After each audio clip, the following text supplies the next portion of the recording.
میں صرف 15 سال کا تھا، نئے خوابوں کو پروان چڑھاتا ہوا بچہ۔ لیکن شاید میری روح جوان ہو چکی تھی، کیونکہ میں نے اپنے آپ سے وہ سوال پوچھ لیا تھا جو میری عمر سے کئی سال کے فاصلے پر تھا۔ اس وقت میرا خاندان مالی حالات کی وجہ سے ایسے ماحول میں رہ رہا تھا جہاں ضرورت تو پوری ہو جاتی تھی لیکن خواہشیں ادھوری رہ جاتی تھیں۔ میرے ابو ایک شفیق، محنتی اور عزت دار انسان تھے، وقت کے پابند، ہمدرد، ذمہ داری کے جذبے سے سرشار اور ایک حساس انسان۔ وہ میرے لیے دنیا کے سب سے عظیم باپ تھے۔ صبح مجھے جگاتے، میرا خیال رکھتے، مجھے ناشتہ کرواتے، میری مدد کرتے اور کہتے، احمد بیٹا، تعلیم سے ہی تم کچھ بن سکتے ہو۔ میں ان کی آنکھوں میں ایک خواب دیکھتا تھا، ایک ایسا خواب جس میں ڈاکٹر یا انجینئر بن کر ان کا فخر بن سکتا ہوں۔ وہ ہمیشہ کہتے، اچھی نوکری اور پکی تنخواہ ہی اصل کامیابی ہے۔ پھر ایک دن میں نے ان سے پوچھا، ابو، کیا امیر لوگ ہم سے بہتر ہوتے ہیں؟ تو جواب دینے سے پہلے وہ ایک لمحے کو رکے اور پھر آہستہ سے بولے، بیٹا، دولت کامیابی کا معیار نہیں، معاشرہ پڑھے لکھے لوگوں کی عزت کرتا ہے۔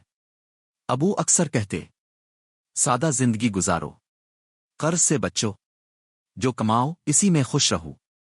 میں نے دیکھا تھا انہیں راتوں کو جاگ کر حساب لکھتے ہوئے، بجلی کے بل، راشن کی فہرست اور میرے اسکول کی فیس، لیکن اس سب کو باوجود ان کے چہرے پر فخر ہوتا تھا۔ غم نہیں، شکایت نہیں، بس شکر گزاری، سب کے لیے دعا اور اچھا اخلاق۔ احمد کو کچھ بنانا ہے میرے سے بہتر۔ جب میں کہتا، ابو، میں بزنس کرنا چاہتا ہوں، تو وہ ہنس کر کہتے، بیٹا، خواب دیکھو ضرور، مگر زمین پر چلنا سیکھو۔ ان کا خیال تھا کہ پیسے کا کام اب کی ضرورت کو پورا کرنا ہے، نہ کہ اسے اپنی زندگی کا مقصد بنا لینا۔ ضرورت سے زیادہ پیسہ اکثر دل کو غریب بنا دیتا ہے۔ مجھے آج بھی یاد ہے، وہ کہتے تھے، ہم غریب ہو سکتے ہیں مگر ہمارے اصول امیر ہیں۔ بڑوں کی عزت، ایمانداری سے کام اور دوسروں کے حق کا خیال، یہ سب اصل دولت ہے۔ لیکن کہیں نہ کہیں میں محسوس کرتا کہ شاید وہ اپنی محرومیاں میرے ذریعے پوری کرنا چاہتے ہیں، مگر یہ سب کچھ وہ اس راستے سے ہی حاصل کرنا چاہتے ہیں جس پر وہ خود بھی چلے ہیں، اور میں اس کشتی کا مسافر بنا ہوا تھا جس کی منزل کا تعین بھی کوئی اور کر رہا تھا۔ یہ بات میرے لیے الجھن کا سبب تھی۔ گرمیوں کی چھٹیاں تھیں، ابو ہمیشہ کی طرح اپنے کام پر چلے گئے اور میں اسکول کے دوست فراز کے گھر گیا ہوا تھا۔ فراز کے ابو چچا جمیل ایک مختلف انسان تھے، نہ وہ یونیورسٹی کے پروفیسر تھے، نہ ہی کسی سرکاری دفتر کے ملازم، مگر ان کا بنگلہ، ان کی گاڑی اور ان کا انداز کچھ اور ہی کہانی سناتا تھا۔ میں جب پہلی بار ان سے ملا تو انہوں نے مجھے دیکھا اور مسکرا کر پوچھا، احمد، تم کاروبار کرنا چاہتے ہو؟ فراز نے مجھے بتایا ہے۔ میں نے کہا، جی ہاں، مگر ابو کہتے ہیں نوکری بہتر ہے۔ چچا جمیل مسکرائے اور نرم لہجے میں بولے، تمہارے ابو بھی ٹھیک کہتے ہیں، لیکن میں زندگی کو مختلف نظر سے دیکھتا ہوں۔ نہ میں صحیح ہونے کا دعویٰ کر رہا ہوں اور نہ ہی تمہارے ابو غلط ہیں، فرق صرف سوچ کا ہے۔ چچا جمیل کی یہ بات سن کر میں اور سوچ میں پڑ گیا، لیکن مجھے ان کا بات کرنے اور سمجھانے کا انداز اچھا لگا۔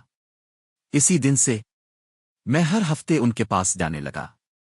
وہ مجھے چائے پلاتے، حالات حاضرہ پر میرے خیالات سنتے اور کچھ اپنی رائے کا اظہار بھی کر دیتے، اور کبھی کبھی اپنے کاروبار پر بھی لے جاتے۔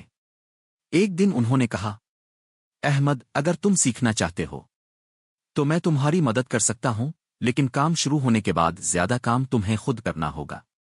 میں نے فوراً ہاں کر دی، لیکن میرے پاس کام کرنے کا تمہیں کوئی معاوضہ یا تنخواہ نہیں ملے گی۔